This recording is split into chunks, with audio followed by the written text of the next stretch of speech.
इस खास चर्चा में स्वागत है। सोचिए जरा, हमारी जिंदगी की सबसे बड़ी जंग बाहर की दुनिया से है ही नहीं, बिल्कुल नहीं। ये जंग तो हमारे अपने दिमाग के अंदर चल रही है। हर सुबह जब अलार्म बजता है और हम उसे बंद करके कहते हैं बस यार 5 मिनट और, या जानते बूझते हुए भी गलत फैसले ले लेते हैं, तो असल में हम अपने ही दिमाग से एक युद्ध हार रहे होते हैं। तो आज माइंड कंट्रोल के इस मनोवैज्ञानिक सफर पर हम एक साथ चलेंगे और समझेंगे कि कैसे आराम ढूंढने वाले इस दिमाग को एक अनुशासित मास्टर में बदला जा सकता है। तो चलिए जल्दी से देख लेते हैं कि आज हमारा रोड मैप क्या होने वाला है। हम शुरुआत करेंगे आराम के भ्रम को समझने से, फिर देखेंगे कि हमारा मोटिवेशन आखिर हार क्यों जाता है। उसके बाद विल पावर की असली सच्चाई, आदतों का चक्र, प्रोक्रेस्टिनेशन से आजादी और आखिर में अनुशासन की मास्टरी। पहला पड़ाव, आराम का भ्रम। देखिए, जैसा हमने अभी बात की, हमारी असली लड़ाई बाहर किसी से नहीं है। ये लड़ाई हमारी अपनी बायोलॉजी से है, हमारे अंदर की उस चाहत से है जो हमेशा आराम या कह लीजिए कंफर्ट ढूंढती है। अक्सर लोग अनुशासन का नाम सुनते ही घबरा जाते हैं। उन्हें लगता है कि अनुशासन मतलब कोई सजा है, खुद को जबरदस्ती पुश करना, दर्द सहना या फिर अपनी जिंदगी को एकदम बोरिंग बना लेना। लेकिन ये एक बहुत बड़ा भ्रम है। सच्चाई इसके एकदम उलट है। असल में अनुशासन ही हमें सच्ची आजादी देता है। ये एक ऐसा कमाल का रिलायबल सिस्टम है जो हमारे सही एक्शंस को पूरी तरह से ऑटोमेट कर देता है। दूसरा चरण, मोटिवेशन की हार। अब यहाँ एक बहुत ही दिलचस्प और अहम सवाल उठता है। हम सब जानते हैं कि हमारे लिए क्या सही है, फिर भी हम जानते हुए भी गलत फैसले क्यों ले लेते हैं? इसका सीधा सा जवाब हमारी बायोलॉजी में छिपा है। हमारा ब्रेन यानी हमारा दिमाग एनर्जी बचाने और शॉर्ट टर्म खुशी के लिए प्रोग्राम्ड है। जब हम सोशल मीडिया पर रील स्क्रॉल करते हैं या कोई बहुत आसान सा काम चुनते हैं, तो दिमाग को तुरंत डोपामीन का एक हिट मिलता है। बस हमारा दिमाग मेहनत से बचकर इन्हीं आसान रास्तों की तरफ भागने लगता है और यहीं हम एक जाल में फंस जाते हैं। सिर्फ मोटिवेशन के भरोसे बैठे रहना एक बहुत बड़ा ट्रैप है, क्योंकि मोटिवेशन वो तो पूरी तरह से हमारे इमोशंस पर टिका है और हम इंसान हैं, हमारे इमोशंस कभी स्थिर नहीं रहते। आज हम बहुत ज्यादा इंस्पायर्ड फील कर रहे हैं, कल शायद एकदम थके हुए हों।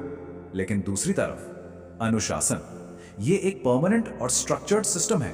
हमारा मूड चाहे कैसा भी क्यों ना हो, अनुशासन हमसे वो काम करवा ही लेता है जो करना जरूरी है।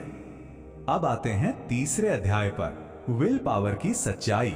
सच बताऊं तो इस टॉपिक को लेके लोगों में सबसे बड़ा भ्रम है। हम अक्सर सोचते हैं कि बस विल पावर स्ट्रांग होनी चाहिए, सब हो जाएगा। लेकिन दिन भर में होता क्या है? सुबह के समय हमारा फोकस एकदम हाई होता है, प्लानिंग बिल्कुल शार्प होती है। लेकिन दोपहर आते आते हमें डिसीजन फटीग होने लगता है।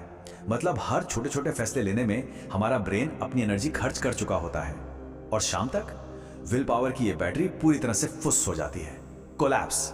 और तब हम वही करते हैं जो सबसे आसान होता है। विल पावर कोई अनलिमिटेड जादू नहीं है, ये किसी फोन की बैटरी की तरह ही ड्रेन होती है। इसीलिए जो लोग असल में सफल होते हैं वो सिर्फ अपनी विल पावर के भरोसे नहीं बैठे रहते, क्योंकि बार बार टेम्पटेशन या लालच से लड़ने में बहुत एनर्जी वेस्ट होती है। तो वो क्या करते हैं? वो एनवायरनमेंट डिजाइन पर फोकस करते हैं। इसका सीधा सा मतलब है अपने आसपास से डिस्ट्रैक्शंस को पूरी तरह हटा देना। सोचिए, जब सामने फोन या कोई टेम्पटेशन होगा ही नहीं तो उससे लड़ने के लिए एनर्जी भी खर्च नहीं करनी पड़ेगी। सिंपल। हमारा चौथा सेक्शन, आदतों का चक्र। इंसानी व्यवहार काम कैसे करता है ये समझना बहुत जरूरी है। हमारी जिंदगी किसी एक बड़े रातों रात लिए गए फैसले से नहीं बनती, बल्कि हमारी इन अदृश्य रोजमर्रा की आदतों से शेप होती है। इस हैबिट लूप को देखिए, यह 3 स्टेप्स में काम करता है। पहला, ट्रिगर, जैसे अचानक से बोरियत महसूस होना। दूसरा, एक्शन, बोरियत होते ही तुरंत फोन उठाकर स्क्रॉल करने लगना। और तीसरा है रिवॉर्ड, दिमाग को तुरंत मिलने वाला इंस्टेंट डोपामीन। हमारा दिमाग इन एक्शंस को ऑटोमेट कर चुका है। इसे तोड़ने का सिर्फ एक तरीका है, जब भी ट्रिगर आए बस रुकिए, एक पॉज लीजिए और जानबूझकर उस एक्शन वाले स्टेप को बदल दीजिए। और यहाँ एक बात हमेशा याद रखने वाली है, सच्चा अनुशासन परफेक्शन में नहीं बल्कि कंसिस्टेंसी में है। सब कुछ या कुछ नहीं, ये माइंडसेट हमारा सबसे बड़ा दुश्मन है। अगर आज हम 2 घंटे काम नहीं कर पा रहे हैं, कोई बात नहीं, 20 मिनट तो कर सकते हैं। छोटे इम्परफेक्ट लेकिन लगातार लिए गए एक्शंस ही असल में हमें आगे ले जाते हैं। पांचवा चरण, प्रोक्रेस्टिनेशन, यानी काम को टालने की आदत से आजादी।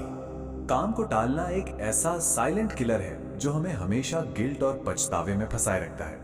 लेकिन प्रोक्रेस्टिनेशन की ये सच्चाई शायद बहुत से लोगों के लिए एक राहत की बात होगी। असल में काम टालना कोई आलस या हमारी कमजोरी नहीं है। जी हाँ, आपने सही सुना, ये तो बस हमारे दिमाग का एक बायोलॉजिकल डिफेंस मैकेनिज्म है। जब भी कोई काम हमें बहुत मुश्किल, बहुत बड़ा या कंफ्यूजिंग लगता है तो हमारा दिमाग उसे खतरे की तरह देखने लगता है और हमें बस उस डिस्कम्फर्ट से बचाने की कोशिश करता है। तो आखिर इस प्रोक्रेस्टिनेशन को हराया कैसे जाए? ये 3 बहुत ही प्रैक्टिकल तरीके हैं। पहला, परफेक्ट मोमेंट का इंतजार करना बिल्कुल छोड़ दें, वो कभी नहीं आता। दूसरा, खुद से बस इतना कमिट करें कि हम सिर्फ 5 मिनट के लिए ये काम करेंगे। हमारा दिमाग बड़े काम से डरता है, 5 मिनट से नहीं। और मजेदार बात यह है कि अक्सर वो 5 मिनट कब आधे घंटे में बदल जाते हैं पता ही नहीं चलता, क्योंकि वो रेजिस्टेंस टूट जाता है। और तीसरा, काम को एकदम क्लियर और विजिबल बनाएं। एक्शन लेते ही दिमाग में अपने आप क्लैरिटी आ जाती है। और हमारा छठा और आखिरी पड़ाव, अनुशासन की मास्टरी। चलिए देखते हैं कि ये मास्टरी आती कैसे है। इस 1% के नियम से अगर हम हर दिन, बस हर दिन खुद को सिर्फ 1% बेहतर बना लें तो 1 साल में इसका कंपाउंड इफेक्ट हमारी पूरी जिंदगी बदल सकता है।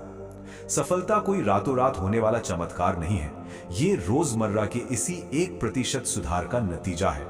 साधारण रूटीन ही हमें अनस्टॉपेबल बनाते हैं। और इस पूरी चर्चा का सबसे बड़ा, सबसे गहरा सीक्रेट ये है, असली ट्रांसफॉर्मेशन तब होता है जब हमारी पहचान, हमारी आइडेंटिटी ही पूरी तरह बदल जाए। हमें ये नहीं कहना कि हमें अनुशासन का पालन करना है, नहीं, हमें ये दिल से मानना है कि हम अनुशासित लोग हैं। जब ये सोच हमारी कोर आइडेंटिटी बन जाती है ना, तो सही एक्शंस लेना कोई बोझ नहीं रहता, वो हमारा डिफॉल्ट नेचर बन जाता है। तो इस चर्चा को हम एक बहुत ही गहरे सवाल के साथ खत्म करते हैं। हर एक दिन हम सब के सामने एक चॉइस होती है, हम क्या चुनेंगे, विकास का दर्द या आराम का पछतावा? क्योंकि या तो हम रोजाना अनुशासन के उस थोड़े से डिस्कंफर्ट को चुन सकते हैं, या फिर आराम को चुनकर जीवन भर के पछतावे को गले लगा सकते हैं। चुनाव हमारा है। उम्मीद है इस विश्लेषण से माइंड को मास्टर करने की एक नई क्लैरिटी मिली होगी। सीखते रहिए और आगे बढ़ते रहिए।